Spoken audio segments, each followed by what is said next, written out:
Install ako ngayon ng dashcam, QCY Q22 Pro sa Ford Everest. Yan yung bagong Ford Everest. Triple camera dashcam, 4K video resolution. Ayan. In-install natin sa Ford Everest. Ayan.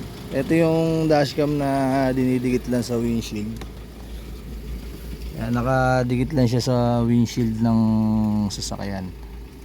Yan, ito yung rear view mirror niya, tapos yung dashcam ito dinikit natin sa windshield. Ayan, nakadikit siya, tapos meron siyang protective film na para hindi masira yung tint niya. Kasi itong dashcam na to plug and play lang, sinasaksak lang sa 12 volts port ng sasakyan.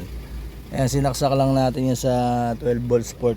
Ayan, yun nandito sa may likod.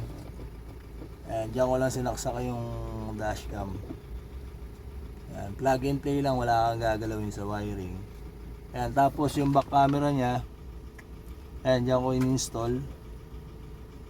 Ayan, wala rin akong binaklas na mga parts, plug and play lang. Ito yung back camera nya. Ayan, dito nakasaksak, tapos ginapang ko lang yung wire nya sa Kesame. Ayan, triple camera dashcam.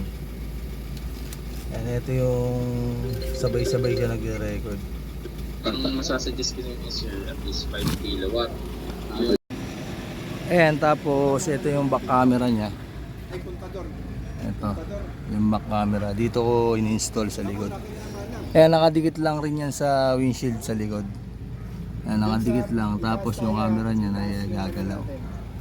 Tapos yung wire nya, dito ko lang in-install para hindi na ako nagbakalas ng parts dito, kasi medyo nababasag to pagka binakalas.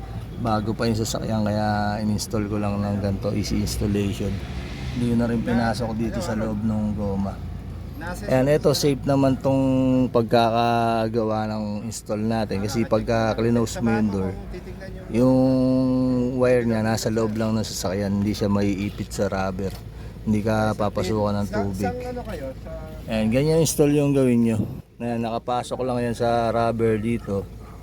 Ayan, ginapang ko lang yan dyan, tapos umakyat na ganyan. Ayan, ganyan yung ginawa kong install, easy installation lang. Ayan, Ford Everest yung in-install natin ng dashcam QCY Q22 Pro dashcam. Oo, mga ganun eh. Kaya nag-plan kami magpa-solar.